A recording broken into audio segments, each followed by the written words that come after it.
I feel like Walmart Spark might be one of the most talked about gig apps in 2026. Why? It has arguably the best shopping experience. So if you like shop and deliver, you don't want to pick up, drop off of delivery. You're just in the store and you're in charge of that. It's very well organized. Now they also have curbside. So if I don't want to do shopping, they have that as well. I just go to curbside pickup, they load it, and then you deliver it. And then, of course, a lot of us are pretty close to a Walmart or a Sam's. So Walmart Spark in 2026, this might be what? The best or most debated gig app? That is exactly why I want to look at Joe's first side hustle shift as a Walmart Spark driver. Now, as someone who first signed up on Walmart Spark years and years ago, it was even in a different marketplace, and I've done it here in Pittsburgh, Pennsylvania.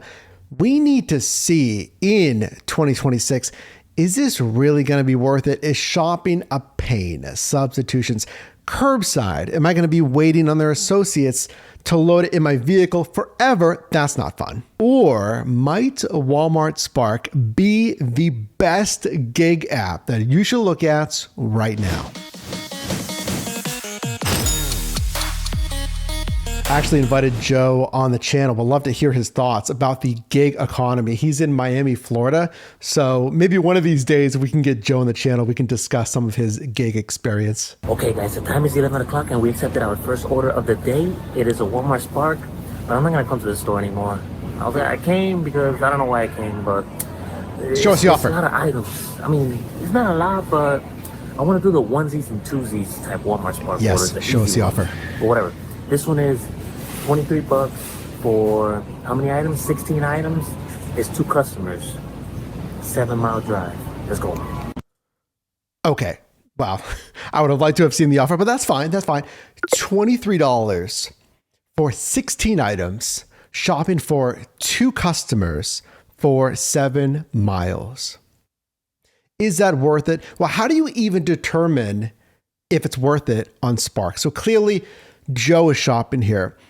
I teach you the dollars to mile ratio. How much am I getting paid per mile driven?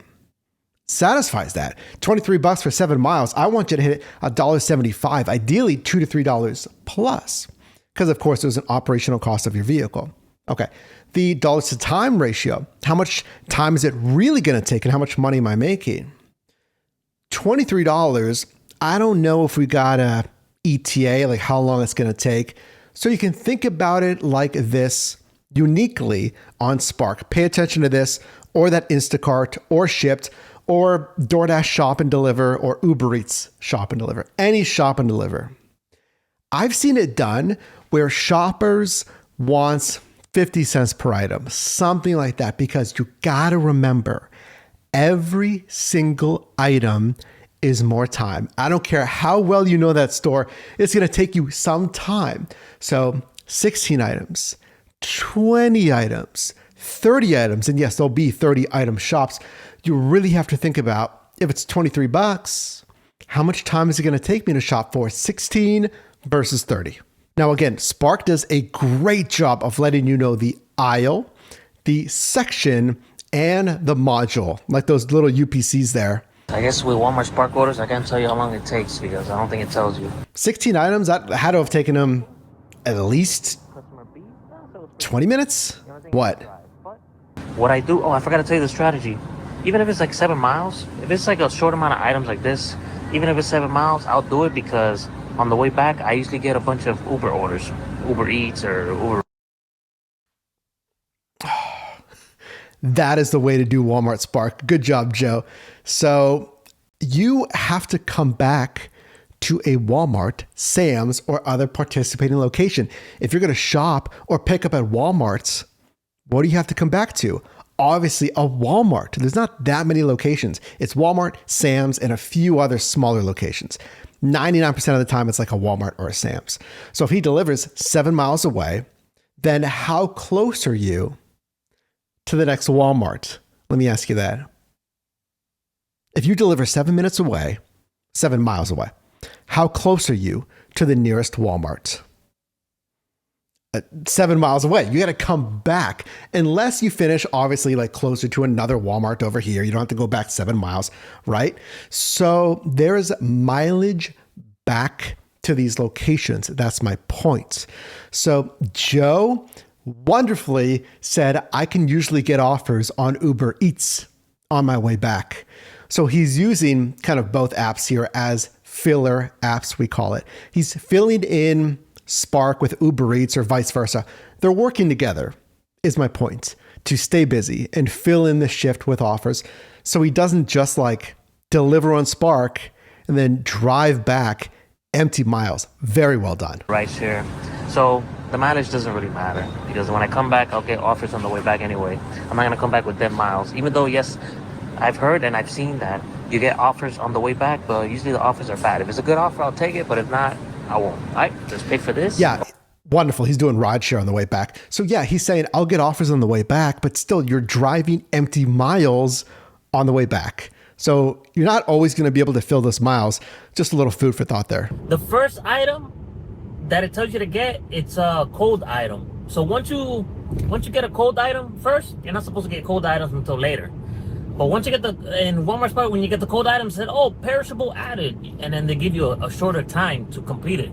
So it's like, I can't use it now because the first item they want me to get is a cold item. So I have to actually go to every item and like look at the items and this and that, which I'm getting used to this. So Spark should always save the produce and the cold items for last. I'm not sure why they would have them pick up a cold item first. That doesn't make any sense. Even I guess like walking path throughout the store. Yeah, cold items. Some of those freezers are in front, but still it's called a cold chain lockout. So if you have a cold item like eggs and you have it at room temperature for too long, it's not safe to deliver, consume. That's the premise of it, of a cold chain timer there. So yeah, I would make note of that. When you're shopping, it should have you do those cold items last. And when I've shopped on Spark, it had me do the cold items last as well.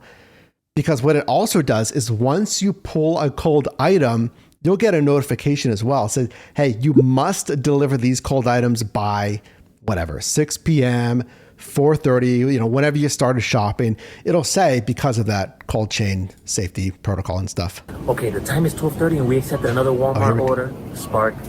$16 for 4.5 miles, 5 items, 22 units, but it's a lot of little items, so it's easy. 4.5 miles, $16. Let's go.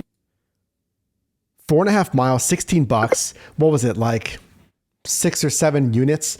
But it's, well, items, and then it's 22 units. So it's like apples, right? Apple is one item, but grab me 6 of them. So 6 units there. So it'll break it down. That's pretty good. No, not super good. 20 plus would be really good, but 16 for 4 miles. I mean, I guess like $4 a mile. Yes, he's going to have to come back. If you can daisy chain it with another app, but only shopping for 5 items, I think it was 22 units. So let us check out and see, it's not that much stuff at all. He got meat, chicken, evaporated milk, and like one other thing. He just got multiple units. Again, for shopping, and I'm not a big fan of shopping. Are you? Do you like shopping gigs on any app? I don't. The substitutions, I want to be in and out. But if you do like shopping, that's a pretty quick shop. Okay, the time is 1:37 p.m. and we accepted another Walmart order. I don't like these high item orders, guys, but let's do it. I don't either. $27, 37 items, 40-something units, but there's no water, guys. I'm a little bit surprised. 4 miles, 5 miles. 37 items, and it's like a 3-mile drive. That's it. Oh, okay. That's a wonderful trade-off. Would you shop for $20-some for 3 miles? See, don't leave this video. In fact, like this video if you can. I work on, analyze, research, compare these gig apps for you. I just help you make money in different side hustles. Made an app for you so you can discover side hustles, track your own side hustles so you can maximize your income. That's ShiftMate. Download it on the Apple App Store here. Would you take $20-some for 3 miles, which sounds insane, It sounds insane until, like Joe said, he doesn't like high volume, high item count offers. This was what, 30 some items, but then like 55 units. Take it at even 30 some items. If your pull rates or pick rates, AKA how fast can you find and pull that item every 30 seconds, if you're super fast, 45 seconds, or more like a minute if you're like kind of average or slower there, which means the shop time alone is going to take 30 plus minutes there. And then you're going to drive 3 miles after that, carry the bags to the door, then you hit delivered, then you get the $23. I accepted it. I haven't completed it yet. It's a $10 order, Walmart Spark. I got it as soon as I dropped this one off. I'm like, you know what? 5 items. Man, you know what? Now that I think about it, little. I should have declined it. You know what? Now that I think about it, I should have declined it. I mean, I'm not that close, but I'm not that far either from the Walmart. See, he's coming back. I'm gonna do it. Driving back to the Walmart. 5.4 miles. That's the thing. After the 5.4 miles doesn't include the drive over there, but it's just a pickup, and it's not even that many. It wasn't even that many items. There's 9 items in total. It is 2 customers. Oh, man, should I have declined it? Whatever. Should you have declined it? Would you decline? Now it sounds like this is a curbside. It sounds like this is not shopping. So he's going to get there, park on the curbside, and they load it for $10, 5.4 miles, delivering to 2 customers. Would you accept it? Oh, I would say no, because the dollars to mile is already a little tight because, again, you got to come back on food delivery, on rideshare, and most everything else. That'd be fine. You could daisy chain pretty easily. I just don't like the 2 drop-offs. I mean, on Spark, it's pretty simple. It's just typically leave at door. So there shouldn't really be an issue. Both customers are within the 5.4 miles. I don't know. It's not the best. So we did $90.59 on what? At least, because he did at least 1 or 2 more, I think, on 6 assignments or maybe 5. That's pretty good. That is quite good. Your per offer average, I want you to do $7, but that's more so like food delivery, because you're going to do 2 to 3 assignments per hour. So just to make enough so it adds up to $20 to $25 in the hour here. $90.59, and then yes, tips can process on Walmart Spark. You can see there, unconfirmed daily tips. That is not bad. And I think he has the good strategy of filling it in with other options, because he did some Uber Eats in here as well. So you don't have just straight up empty miles on the way back. So I think that's the way to do Spark. We saw some shopping. We saw 1 curbside. He filled it in with other apps here. So what about you though? Like, would you go shopping? Would you go curbside? Because we didn't even really talk about curbside. There's different times of the day when those orders drop. So what do you think about Spark in 2026? Would that be a good fit for you?